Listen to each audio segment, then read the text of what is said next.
Hi, everybody. Welcome to another edition of Packers Unscripted from Packers.com. I am Mike Spofford, joined as always by my trusted colleague, Weston Hodkowitz. We're coming to you here from our studios at Lambeau Field to review the Packers' 34-13 triumph over the Arizona Cardinals on Sunday at Lambeau Field. It improved Green Bay to 4-2.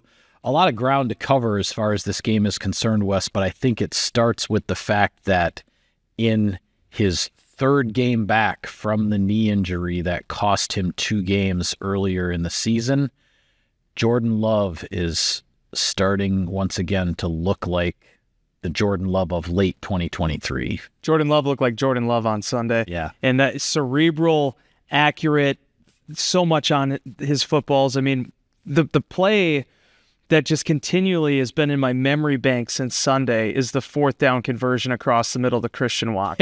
Yeah. And it's just, there are just so few humans on planet Earth that could make that throw.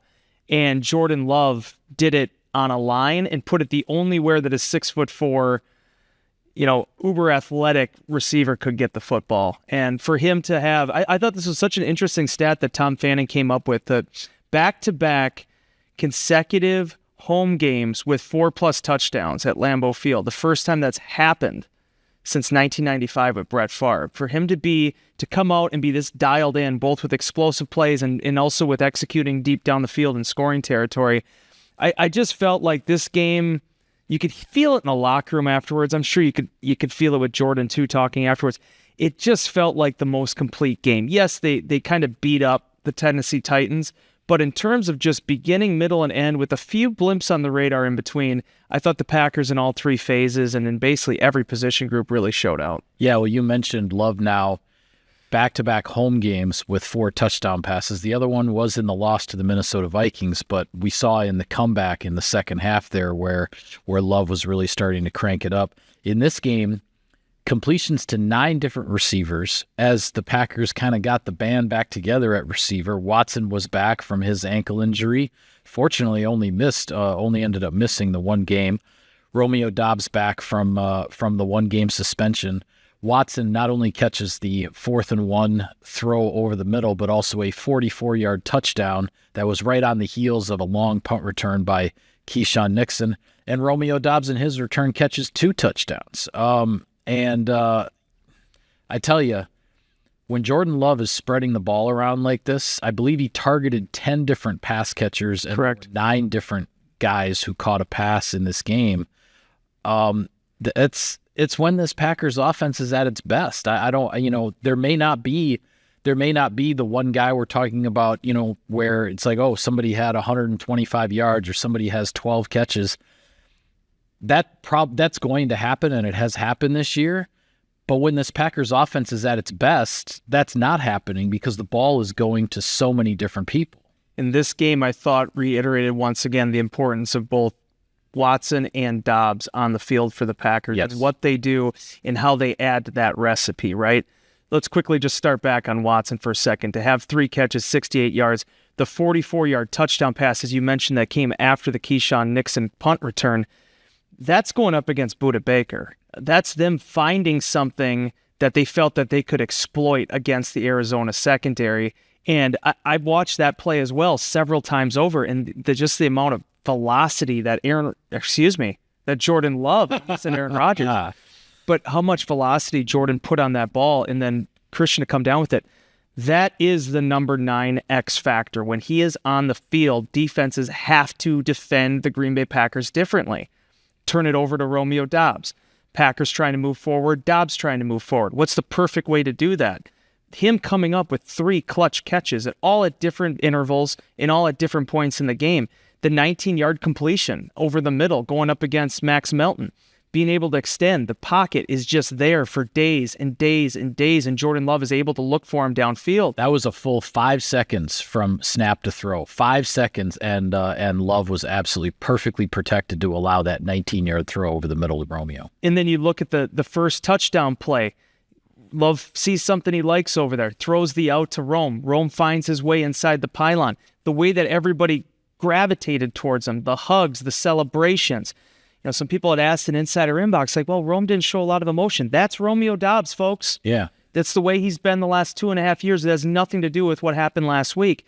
And then him also finding the way in the end zone late. It's just a remarkable play from Jordan Love against a terrible look for a quarterback where you're seeing an all-out blitz out of cover 0. He hoists that ball up for his receiver in one-on-one matchup, trusting Dobbs to make a play or at least make sure the ball doesn't get picked off. Dobbs does more than that. He spins the end zone, gets 2 touchdowns. His second 2-touchdown game of his career. And as we learned afterwards, Jair Alexander actually told him beforehand that it was going to happen. And it manifested itself on game day. Yeah, that second Dobbs touchdown, that was a 7-man pressure that the Cardinals sent. Packers only had 6 in to block, so somebody was going to be free. But then in the back end, it's 4-on-4 because football is a numbers game at the end of the day. So, Love knew that Dobbs would be 1-on-1 on the outside. The defender, Sean Murphy-Bunting, who had an interception earlier when Bo Melton had slipped on that route, Murphy-Bunting he had his back turned the whole time. He never found the football. I'm not even sure he really knew it was coming, which is a credit to Dobbs because he didn't give away the fact that he was that the ball was coming his way. A really good play there. On the ground, Packers rack up 179 rushing yards in this game. Now through 6 games, the Green Bay Packers have over 1,000 rushing yards. Do you know the last time that happened? The Packers were over 1,000 rushing yards in 6 games? I do because I read the notes, but okay. By all means, feel free to tell because it is impressive. Yeah, in 1963. Yeah. Back in the Lombardi era. And 1963 was the year Paul Hornung was suspended. So, but anyway, that's the last time the Packers had over 1,000 rushing yards through 6 games. But what I liked the most about this one, and it's similar to what was going on in the passing game, the Packers are showing the variety of ways in which they want to and like to run the football. You have the 1-2 punch in the backfield with Jacobs and Wilson, and both guys were certainly very productive in this game. But then you mix in the end arounds, whether it's Jaden Reed or Bo Melton, and stretching the defense laterally to then also be able to hit them up the middle with runs. The mixture that's going on, and then to ultimately pile up 179 rushing yards. A lot of those late in the game, you're just you got the lead, you got the ball, you're trying to kill the clock. The Cardinals know you're running the ball, and the Packers were able to run it and grind the clock down.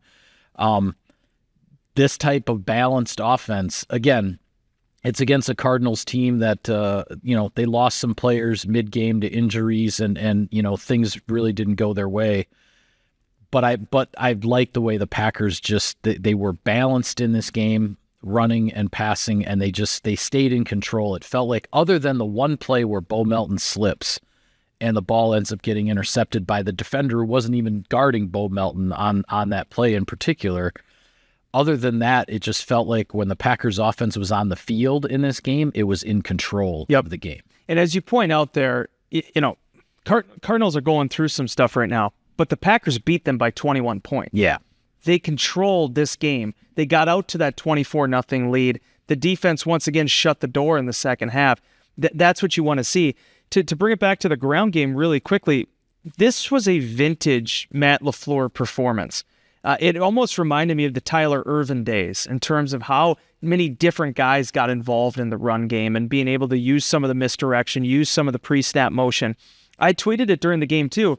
Yeah, Bo unfortunately had the one slip on the slant, but I thought this game, as much as we talked about Bo and Max Melton all last week, and rightfully so, this game really did illustrate the value of Bo Melton to this offense because he not only is the next guy up in some ways as the downfield speedy option to Christian Watson, his shiftiness and his versatility is also a compliment to Jaden Reed and being able to orbit and being able to do some of the pre-snap stuff, being able to take a handoff and make some yards out of it. That's a very useful tool to have in your toolbox, especially as you wade through the course of a season. Unfortunately, Dontavian Wicks goes down with a shoulder injury, but we've seen this time and time again, how there always is another receiver available, just like how Wicks was available when Watson and Dobbs were not there. So this is going to be, I think, another reminder to everybody that you can't defend the Green Bay Packers one specific way, not with this many weapons. Yeah, absolutely. Well, and on the defensive side of the ball, it's also worth talking about a pretty solid game there as well. The defense got off to a really strong start. I believe on Arizona's first 4 possessions, they had 1 first down. Yep, they went 3 and out 3 times. 3 and out 3 times, and the other was just 1 first down, and then they punted. So a really strong start there, and that helped the Packers build that 24-0 lead. Kind of the that 44-yard touchdown to Watson was kind of the go for the throat call by Matt LaFleur. It's 17-0. You get the long punt return after the offsetting penalties nullified the fumble. You get the long punt return from Nixon, and then it's bang, take the shot play, touchdown in the end zone again, 24-0. The Cardinals did rally. They got a touchdown. The interception off of the slant slip then set up a field goal. And then on the other side of halftime, the Cardinals got another field goal, so they got it to 24-13. But I think it's worth pointing out that both after the interception at the end of the first half and on the opening drive of the third quarter, the Packers defense stood tall when it had to and didn't let either of those drives reach the end zone, right? Because if this game gets to 24-17 or 24-21 as opposed to 24-13, it looks a heck of a lot different. Correct. And I thought on those back-to-back drives, the end of the second quarter, start of the third quarter, where the Packers defense held the Cardinals to a field goal during that stretch when they were starting to find something moving the ball. Trey McBride was doing some things in the passing game with Murray over the middle. That was a key stretch in this game for the Packers to stay in control. This is nuts to me. I don't think I've ever seen this much symmetry in a Packers game before in terms of just looking at the possession chart. This is for the Arizona Cardinals. Punt, punt, punt, punt. Touchdown, field goal, fumble, fumble, fumble. That's how they lost the ball. Incredible. Yeah. And if there was one thing, too, this applies to both sides of the ball, for Matt LaFleur, his coordinators, his coaches to go into the meeting room this week, this was also another example of what happens when you're plus 60 yards on the penalty side of things. Packers went from minus 126 on the season to minus 66 based on this game alone. It's the only game this year where the Packers have been on the favorable sides of the penalties. And the Cardinals had come in as one of the least, if not the least, penalized team in the league. They were kind of on the opposite end of things as far as the Packers, but this one did not go their way. It started with Jordan Love drawing several offside calls with the hard count and whatnot. Other than, a couple of instances, the personal foul on Jair Alexander, obviously you'd like to have back. But other than those couple of moments, the Packers played a pretty clean game. Which we still don't know what happened. Yeah, we don't know exactly what happened. The TV copy didn't pick it up. There was no replay, no explanation, but there was a flag thrown. All we know is that it was announced as after the play was over. Oh, yeah. So it was not something that occurred. It was something that occurred after the whistle, but that's all we know. But look at how this game ended, too. I mean, this is what's been impressive about the Jeff Hafley defense to this point. Because, there's going to be moments where you give up some yards, but the constant threat of the takeaway is so important. And for them to have Carl Brooks, a forced fumble and a fumble recovery, Evan Williams, who by the week continues to show why he should be in the lineup, why he is in the lineup, punches a ball out. Jair Alexander recovers it. And then you finish that game with Kenny Clark diving on a ball after a botched handoff. Right. As cool as it is to have fancy interceptions and forcing the ball out and strip sacks, football's a hard game. Sometimes guys just drop the football, and you need to pick it up. And Kenny had the awareness to get that one there, and they were able to shut the door on this thing. The Xavier McKinney interception streak ended at 5, but it was so awesome, cool, mature, listening to him speak in the locker room afterwards about, that was a lot of fun. It sucks that it's over. But the fact is we want to win games. We're here to win games. And he's like, if we win, I'm the happiest man on earth. And not only did they win, the defense continued this multiple game streak now up to 6 with multiple takeaways. The first time they've started a season in that fashion since 1996. And everyone else knows how that went. 17 takeaways for the defense through 6 games. Last year, through 17 regular season games, the Packers had 18 takeaways. You were 6 games into the season, and you have almost matched your takeaway total from a year ago. It goes back to the old coaching adage, which Mike McCarthy was the first one I heard it from, and he said it quite a bit. In coaching, you get what you emphasize. And this particular defensive staff, defensive approach, it's not just paying lip service to how important turnovers are. They are coached to go after the ball, to try to punch it out. I mean, the punch out by Evan Williams is the perfect example. That is not just rallying to the ball to help your teammates. That is rallying to the ball, seeing that your teammates have the play under control, find the ball and go after it. That's what these guys are being coached to do. So, and then you combine that with the vision-based play of the secondary led by McKinney with all of his interceptions. That's how you keep taking the football away. Now, there's probably going to be a dry spell here at some point because teams are going to go into a game with the Green Bay Packers saying, hey, we have to protect the football at all costs because that's how these guys are winning games. They're winning games by taking it away. So then the Packers will have to have their answers and have to have their counters when teams do that. But if you get teams that focused on having to protect the football, it's probably going to take something else away from their aggression or their dynamism or whatever it is that they're trying to bring to the table that day. So my point is, this defense is being coached to play this way. They emphasize it every single day, and they're getting the results on the field. Yeah, and in those instances too, Mike, where Xavier McKinney, I don't think he had very many opportunities for an interception in this game. There were not many times where Kyler Murray was really testing the top of this defense, trying to make something happen big play-wise with the football. And that's the other thing too, right? Xavier McKinney gets an interception in 5 straight games, all of them essentially playing a deep center field type of thing. That's going to give quarterbacks things to think about and whether they really want to test this guy. And that's where, for all those plays that happened in that game, the one that was the most encouraging to me was the Kenny Clark fumble recovery at the end. Because one, it shut the door on it, and we could just all go home and have our pizza and write our stories and get some sleep. But two, when the opportunities aren't there, when the emphasis for the opposing team is there, and if you have a team that just does protect the ball very well, when there are chances to get a takeaway, when someone puts it in your lap, in that moment, in that millisecond, being able to execute. And that's where I think last year the Packers came up short a lot of the times. It's not easy. They're not trying to throw you the ball. They're not trying to fumble the football. But when those opportunities are there, in that millisecond of your life, you have to find a way to come up with it. This team has to this point. I think it does go back to the emphasis. And more than anything, Mike, watch that game last night between Buffalo and New York. How a sack that gets changed to a roughing the passer call can change the landscape of things. How the defense, the game, it's so tilted towards the offense. The one thing that the defense controls that in most cases cannot be taken away from them is taking away the football. And the Green Bay Packers have done that. Yeah, absolutely. A little bit of sponsor business here, Wes. Sirius XM NFL Radio delivers hard-hitting analysis and up-to-the-minute NFL news that true football fanatics need 24/7, 365. And at Cousin Subs, we have something for everyone, like our Wisconsin cheese curds, mac and cheese, golden fries, and creamy shakes, all paired with your favorite sub or sub in a bowl. Cousin Subs, 50-plus years of better. A few different things to talk about as far as around the league through 6 weeks, but we have to start with just where things are in the NFC North. Minnesota was on its bye week. They're sitting on top of the division at 5-0. The Detroit Lions go into Dallas and put a whooping on the Cowboys. The Lions are now 4-1, although they lost arguably their best defensive player for the rest of the year to a horrific injury.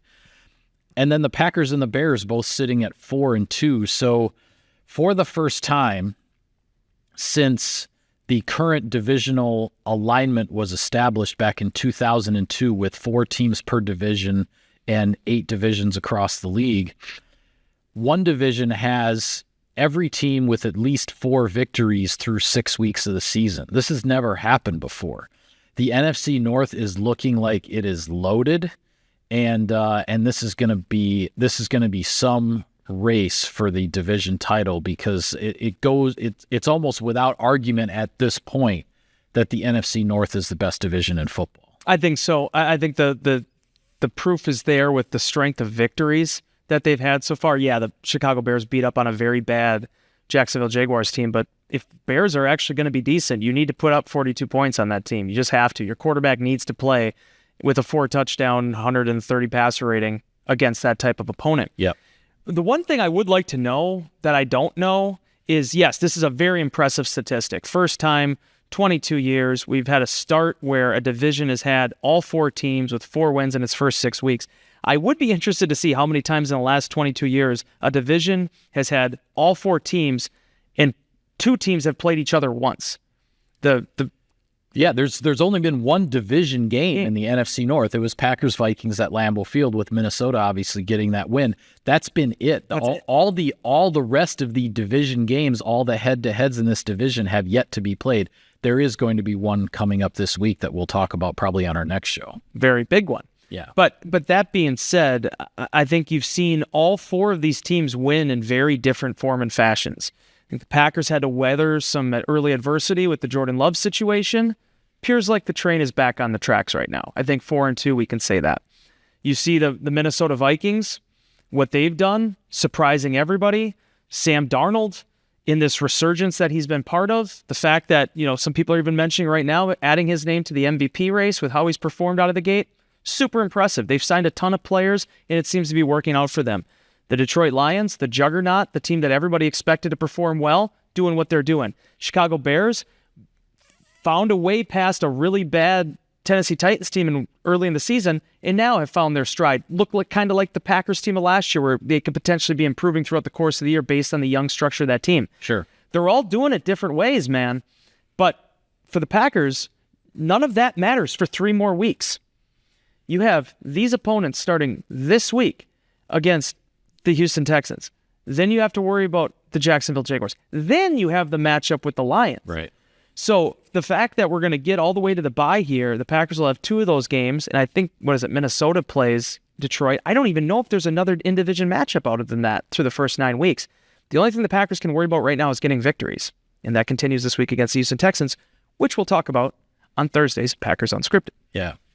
One last quick thought before we go. Shortly before we turn the cameras on here, the news broke that Davante Adams was traded to the New York Jets. The Jets losing another heartbreaker of a game for them on Monday Night Football against the Buffalo Bills. Their kicker missed a couple of, clanked the upright on a couple of kicks, and Rodgers throws an interception late, and Buffalo ends up escaping the Meadowlands with a victory. But then within a couple of hours, Davante Adams was on a plane on a red-eye flight from the West Coast over to Florham. Is it called Florham Park or whatever, wherever the Jets Haven't been there. is. But so Davante Adams, Aaron Rodgers back together again. Any quick thought? My thought was listening to Aaron's post-game press conference last night, was kind of reading between the lines. Is the Davante Adams bat signal up in the air in Gotham City was my thought. Just the way he spoke about the final sequence there with Mike Williams, and it appears that he ran the wrong route. He's supposed to be on the red line. Instead, he was running kind of a skinny post, and that was where the misconnection happened there. And Williams was the guy on the back end of the interception in London, where at the end of the game, the Jets had a chance to beat the Minnesota Vikings, and Rodgers is trying to throw a back shoulder, and Williams doesn't read it. The ball gets picked by the Vikings, and Minnesota survives to get to 5-0. Yeah, so this is the ultimate test, man. To me, this is kind of like when you check off all the boxes, and now we're at the final one. And can Davante help them turn their season around? If there's anything I do know, it would not surprise me at all, for assuming the hamstring is good. It wouldn't surprise me at all for Davante Adams to play next week and have a 100-yard game again, just based on the synergy he has with Rodgers and the muscle memory those two guys have built. But this is the big move now. And it was also interesting, too, because I just don't know how many teams were going to be willing to move assets to acquire Davante in that contract at going on 32 years old in December. Mm-hmm. The Jets, kind of like what the Packers trade a year and a half ago, are doing that same thing. But I think they also saw in that game against the Bills, with the way that division is built, and without Tua being available right now, it still is pretty much up for grabs. So very much so. 2-4, the Bills coming back down to earth after 2 losses, now rebounding again, but still only winning by 3. It's all still out there for everybody. But it was an exciting week of games. I thought overall it was really, you got to see Baltimore and Washington, and obviously Detroit beat up on the Cowboys, as you said, and Houston Texans did what they're supposed to do against the Patriots. So it's going to be a fun matchup on Sunday. Yeah, absolutely. The Houston Texans are coming into Lambeau Field at 5-1, and we will preview that matchup on our next show. But for now, we'll call it a wrap on this edition of Packers Unscripted. Be sure to follow all of our coverage of the team on Packers.com. For Wes, I'm Mike. Thank you for tuning in, everybody. We will see you next time.